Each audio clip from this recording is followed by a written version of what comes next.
Halo semuanya, selamat datang kembali di Tanya Seputar Hukum.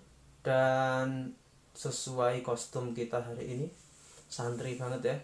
Jadi kita akan membahas mengenai the new normal, aturan normal baru untuk rumah ibadah.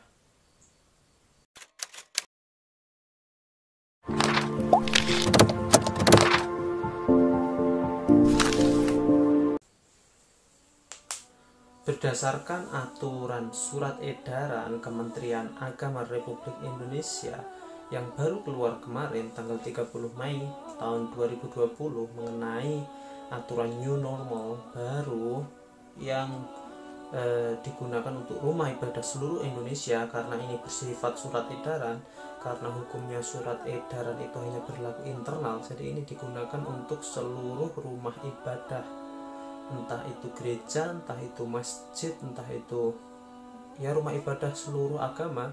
Jadi aturannya ini ya nanti.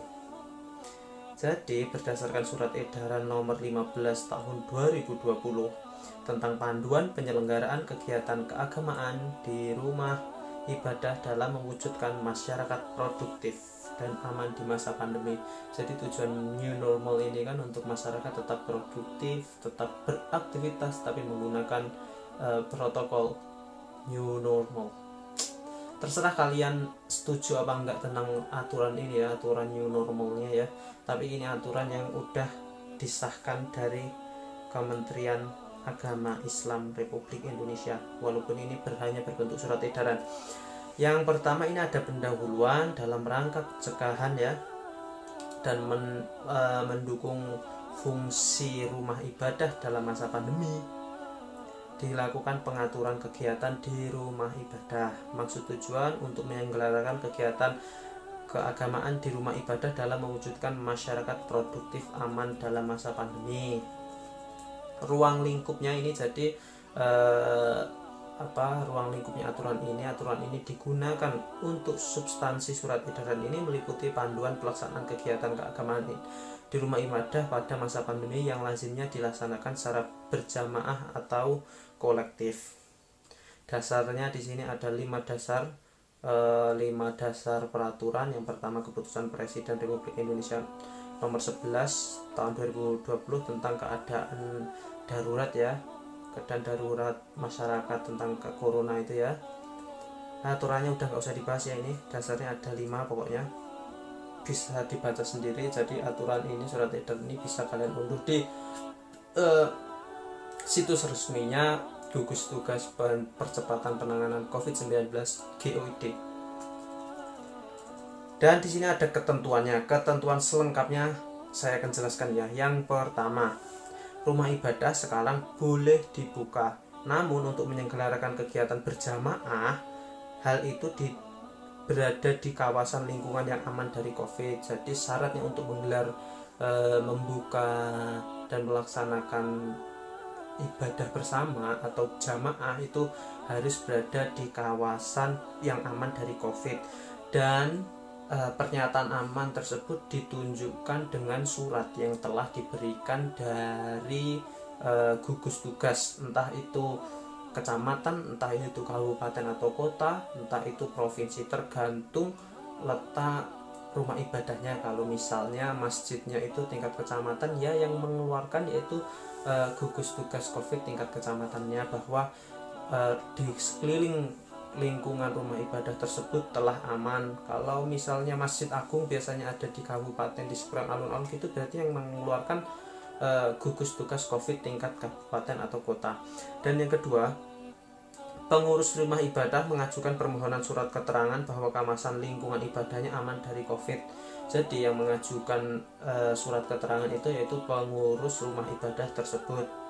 Rumah ibadah yang berkapasitas daya tampung besar, mayoritas jamaah penggunaannya dari luar kawasan lingkungannya, dapat mengajukan surat keterangan COVID langsung kepada pimpinan daerah sesuai tingkat rumah ibadah tersebut. Jadi kalau tingkat rumah ibadahnya besar banget, misalnya tingkat provinsi, jadi yang memberikan izin nanti gugus tugas COVID-nya tingkat provinsi juga, seperti itu ya maksudnya, bahwa rumah ibadah tersebut aman. Dan kewajiban-kewajiban atau protokol-protokol yang harus disediakan oleh pengurus rumah ibadah. Yang pertama, menyiapkan petugas untuk melakukan dan mengawasi penerapan protokol. Jadi ada petugas khusus untuk sebagai pengawas ya, nanti yang berjamaah itu menggunakan protokol apa enggak. Jadi protokolnya seperti itu. Melakukan pembersihan dan desinfektan secara berkala. Jadi melakukan pembersihan secara berkala. Membatasi jumlah pintu keluar dan masuk. Jadi lebih baik semakin sedikit semakin bagus untuk pintu keluar dan masuknya. Menyediakan fasilitas cuci air, hand sanitizer ya, hand sanitizer di pintu masuk. Menyediakan alat pengecekan suhu badan, dan di sini minimalnya suhunya 30 tidak, jika ditemukan rumah ibadah dengan suhu lebih dari 3, jadi maksimal 37,5 derajat. Kalau ada 37,5 derajat maka tidak boleh masuk rumah ibadah, tidak diperkenankan ya. Menerapkan pembatasan jarak, jadi safnya tidak rapat-rapat, tidak sausufakum, tapi nanti di jaraknya ada social distancing pada saat waktu sholat safnya ya, kalau misalnya itu sholat. Memasang himbauan penerapan protokol kesehatan, jadi ada papak pengumumannya seperti itu. Mempersingkat waktu pelaksanaan ibadah, yang biasanya tahlilan berjam-jam jadi dikurangi aja, jangan lama-lama ya tahlilannya. Misalnya setelah sholat kan ada doa-doanya, itu harus diminimalisir, jangan terlalu lama. Membuat surat pernyataan kesiapan menerapkan protokol, jadi pengurus rumah ibadah juga memberikan surat kesiapan bahwa siap mengadakan protokol kesehatan. Melakukan penerapan protokol kesehatan secara khusus bagi jemaah tamu. Jika ada tamu dari luar maka protokolnya lebih ketat lagi ya, jadi seperti itu. Dan kewajiban masyarakat yang akan melaksanakan ibadah, yang pertama, jamaah dalam kondisi sehat. Jadi bagi yang akan melaksanakan ibadah, meyakinkan bahwa rumah ibadah digunakan telah memiliki surat. Jadi yakin ketika kalian mau ke masjid tersebut sudah memiliki surat dari gugus penanganan COVID bahwa di sekelilingnya itu masjid yang mau jamaah di situ itu sudah aman. Menjaga kebersihan tangan dan sering mencuci hand sanitizer, menghindari kontak fisik, menggunakan masker, menjaga jarak antar jamaah minimal 1 meter. Melarang beribadah di rumah ibadah bagi anak-anak, dan jadi anak-anak nggak usah diajak ke rumah ibadah, seperti itu maksudnya. Ikut peduli terhadap pelaksanaan protokol, jadi warga sekitar, warga masyarakat yang mau beribadah juga sadar bahwa protokol itu harus diterapkan. Dan penerapan fungsi usaha rumah ibadah itu kegiatan penerapan masyarakat di rumah ibadah. Misalnya ketika ada akad pernikahan di rumah ibadah, ini ada batas maksimalnya yaitu 30 orang.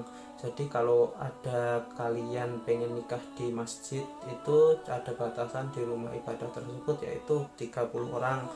Atau jumlah peserta yang hadir maksimal 20%, misalnya undangannya 100 ya 20% dari 100 20 orang, seperti itu ya. Dan ini peraturan ini, surat edaran ini ditandatangani oleh Menteri Agama Fakhrul Razi. Kalian bisa lihat lengkapnya, ini enggak terlalu banyak peraturannya, cuma ada 4 halaman.